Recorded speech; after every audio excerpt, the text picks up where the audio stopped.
سلام دوستای خوبم، با یک فال قهوه‌ای انگشتی در خدمت شما هستم. نیت کنید انرژی های مثبت رو برای من بفرستید تا انرژیمون همسو بشه. یک فال دقیق و حرفه‌ای برای شما دوستان خوبم بگیرم. اولین نماد و سمبولی که این وسط دیده میشه شبیه یک دختر خانومی هست که دهنش باز هستش و موهاش فرفری هستش. موی فر نمادی از مقام و موقعیت بالا داره، یک موقعیت بالایی که صاحب فالمون شما به دست میارید، یک موقعیت الهی، یعنی کائنات در حال توجه کردن به شما هستن. و باز بودن دهن یعنی داره یک موضوعی رو میرسونه، یک مطلبی رو داره میرسونه، یک حرف یا یک گفته رو داره بیان میکنه.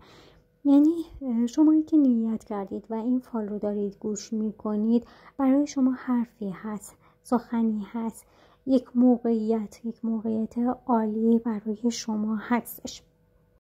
شخصی که حروف اسمی ر تو اسم یا فامیلیش هستش برای شما یک کاری رو انجام میده، یک اقدامی رو برای شما انجام میده. این حرف ر شبیه خودنویس هم هستش. امضای سند یا قرارداد هم برای شما دوستان خوبم هستش. یک امضا و سندی که برای شما بسیار خوشیوم و خوشقدم هستش. چون وسطش هم نگاه کنید شبیه یک گل سفید رنگ هستش. گل نمادی از شادی هستش که این امضای قرارداد برای شما بسیار شادی آور هستش، باعث خوشحالی شما میشه. حالا اگر قصد خرید خونه رو دارید، این امضای سند برای شما هستش. اگر قصد ازدواج کردن دارید، برای شما این شادی هستش، امضای قرارداد هستش. و اینجا یک پاپیون داریم. پاپیون نماد و سمبولی از رسمی بودن هستش. یعنی این امضای قرارداد رسمی هستش، این رابطه رسمی میشه. یک رابطه موقتی یا یک رابطه مدت زمان کمی نیستش، یک امضای قرارداد محکمی هست، یک رابطه محکمی هستش، یک رابطه رسمی رو داره نشون میده. اگر قصد استخدام شدن جایی رو دارید، استخدام رسمی رو داره نشون میده. اگر نیتتون ازدواج هست، یک ازدواج رسمی رو داره نشون میده. ازدواج موقت یا ازدواج سفید رو نشون نمیده، میگه که وارد یک ازدواج رسمی میشه. قراردادی که امضا میکنید، سندی که امضا میکنید رسمی هستش برای شما. شاید شخصی به شما حسادت کنه، شخصی که از شما کمتر و کوچکتر هستش به موقعیت شما حسادت کنه و بخواد یه آسیبی به شما برسونه. ببینید این شخص نمیتونه به شما آسیب جدی برسونه، ولی به هر حال اعصاب شما رو هم خورد میکنه، چون این شخص به هر حال با کارهایی که داره انجام میده باعث درگیری ذهن شما میشه، باعث میشه که یک مدت درگیر باشید. ببینید این شخص ریزتر و کوچکتر از شما توی فال دیده میشه. یعنی یک شخصی هستش که خیلی از نظر موقعیت اجتماعی شما پایین تر هستش. شاید از نظر جثه از شما کوچکتر باشه، ریزتر باشه، ریزنقش باشه، یا شاید هم یک موقعیت اجتماعی پایین تری داره. به هر حال این شخص داره به شما به شدت حسادت میکنه. حرف اج ما بین این دو نفر تشکیل شده. اج نمادی از بیمارستان و بیماری ها هستش. یعنی این فالتون داره بهتون میگه که مراقب باشید، مراقب سلامتیتون باشید. سلامتی شما در معرض خطر هستش. یک گوشزدی داره به شما میکنه که درگیر نشید. اگر درگیر بشید سلامتیتون به خطر میفته. یک مشکل اساسی به وجود میاد، یک درگیری اساسی به وجود میاد. پس بهتر هستش که بیخیال بشید آدم هایی که دارن حسادت میکنن. اونها دارن تمام تلاششون رو میکنن که شما از اونها جلو نزنید، از اونها پایین تر باشید یا حداقل برابر باشید، از اونها بالاتر نباشید. وقتی میبینن شما دارید پیشرفت میکنید، این پیشرفت ممکنه که تو مسائل مالی باشه، ممکنه که تو مسائل کاری باشه یا تو روابط احساسیتون، میبینن که دارید پیشرفت میکنید، قراردادهای خوبی دارید امضا میکنید، حسادت میکنن و میان اعصاب شما رو به هم میریزن و همین موضوع باعث میشه سلامتی جسم و روح شما هم به خطر بیفته. اینجا رو نگاه کنید، شبیه به موچین هستش. موچین نمادی و سمبل از خبرچینی هستش. دقیقا جای دهن این دختر هم بودش. یعنی پشت سر شما حرفایی گفته میشه، یک سری حرفا پشت سر شما گفته میشه، یک سری خبرچینی هایی هستش که شما بایستی اونها رو نادیده بگیرید، چون بخواید هر چقدر بیشتر بهشون توجه کنید، بیشتر بهشون اهمیت بدید، بیشتر توی درد سر میافتید. و این حرفی هستش که خود شما گفتید و این حرف شما رو دارن بزرگتر میکنن، علیه خودتون دارن حرفای خودتون رو استفاده میکنن. پس لازم هستش که کمی رازدار باشید، کمی نسبت به خودتون، اسرار خودتون رازدار باشید، اسرار خودتون رو برملا نکنید، چون دیگران همینجوری قصد آسیب زدن به شما رو دارن، قصد دارن چشم دیدن شما رو ندارن. وقتی میبینن شما دارید پیشرفت میکنید همینجوری حسادت میکنن.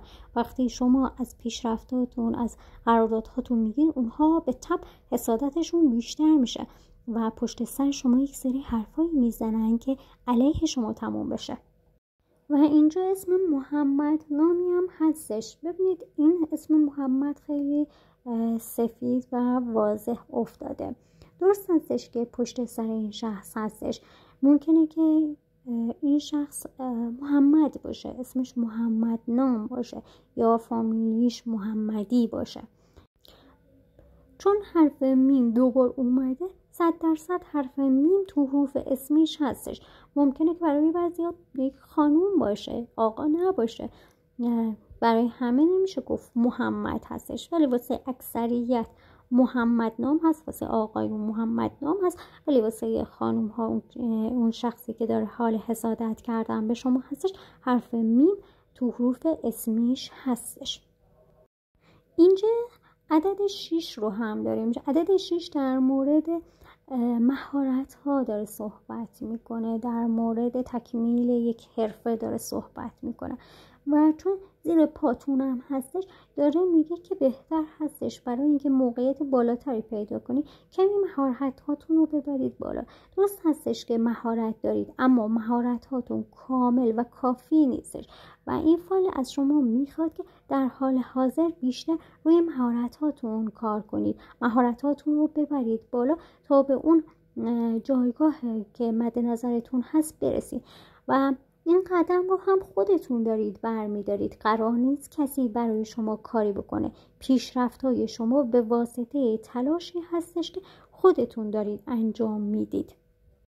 نبایستی منتظر این باشید که کسی بیاد و شما رو کمک کنه توی این مسیر. شما توی این مسیر تنها هستید. آدم‌هایی که دور شما هستن شاید به ظاهر ابراز خوشحالی کنه از پیشرفت شما، ولی در باطن همونجوری که دارید میبینید خوشحال نیستن، حالشون بد هستش از اینکه شما دارید اینجور پیشرفت میکنید. بنابراین راز نگهدار باشید تا زمانی که به اون موفقیتی که مد نظرتون هست نرسیدید چیزی به دیگران نگید. حالا اگر تحصیلی هست چیزی بهشون نگید، اگر قرار از خونه‌ای بخرید تا زمانی که نخریدید چیزی نگید، اگر ازدواج میخواین بکنید تا زمانی که رسمی نشده به کسی چیزی نگید، چون این آدم‌ها سریع میان با شما درگیر میشن. شاید درگیری لفظی داشته باشید، شاید بخوان نظر شما رو عوض کنن، ذهن شما رو بیمار کنن، چون حرف اچ هم افتاده بود، ذهن شما رو بیمار کنن با حرفایی که میزنن، با حرفایی که میبرن و میارن، ذهن شما رو مسموم کنن. بنابراین بهتر هستش که به فکر خودتون باشید مطمئن باشید که برای شما خوشیومنی و خوششانسی هست، آینده روشن برای شما هست، شما به خواسته هاتون میرسید، امضای قراردادها هست. فقط کافی هستش که بقیه سر در نیارن از کارهای شما. اگر هم رابطه‌تون با کیس احساسی یک رابطه‌ای بوده که سرد شده، کات شده، یا یه مدتی به خاطر سوء تفاهمات درگیر بودید، از همدیگه فاصله گرفتید، این فال داره میگه که این فاصله ها از بین میره. وعده زمانی که بهتون داره میده 6 وعده آینده است. یعنی 6 وعده آینده برای شما خوشیومنی و خوششانسی هستش. شما برای اینکه رابطه رو محکم کنید بایستی کمی مهارت‌هاتون رو ببرید بالا. یعنی سیاست‌های خاص زنانگی خودتون رو داشته باشه. اگر آقا هستید بایستی کمی از غرورتون کم کنید و با سیاست با کیس احساسیتون برخورد کنید. میبینید که چقدر همه چی عالی پیش میره. در راستا با سلامتی هم گوشزد داشت میکرد. میگفت سلامتی خودتون اولویت قرار بدید. برای بعضی هاتون ممکن هستش که بیماری هایی مثل سردرد یا درد ستون فقرات در ناحیه گردن یا کمرتون باشه. نگران نباشید، این بیماری ها خیلی جدی نیست، ولی بایستی مراقب باشید. اگر مراقب سلامتی خودتون نباشید ممکن هستش که این مشکل بیشتر و بزرگتر بشه. بیشتر داره یک مسیر بیمارستانی رو داره نشون میده، اما زیاد حاد و طولانی نیست.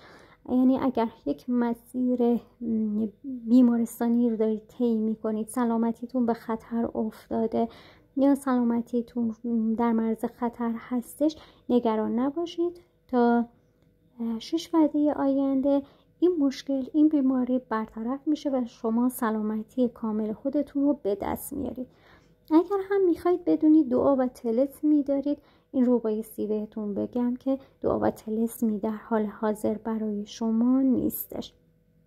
عدد 6 عین حرف عین هم هستش. گفتیم که حرف عین نماد و سمبولی از دعا و طلسم میتونه باشه، اما چون سفید هستش پس دعای سفید هستش و زیر پای شما هم افتاده. ممکن هستش که توی این مسیر شخصی که حروف اسمی این تو حروف اسمیش هست به شما کمک کنه تا به خواسته های خودتون برسید. دوستان خوبم، این فال یک فال گروهی بود. اگر دنبال فال تکنیت شخصی هستی توی کامنت بنویس تا برات یک فال تکنیت شخصی گرفته بشه.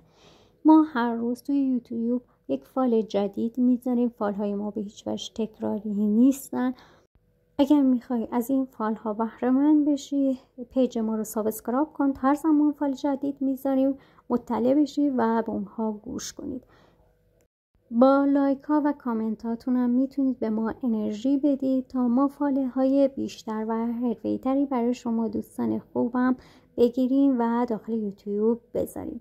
پل ارتباطی ما با شما شماره واتساپ 0991 68 33 373 هستش. همه شما رو دوست دارم و همه شما رو به خدای بزرگ میسپارم و برای تک تکتون از خداوند بهترین ها رو آرزومند هستم.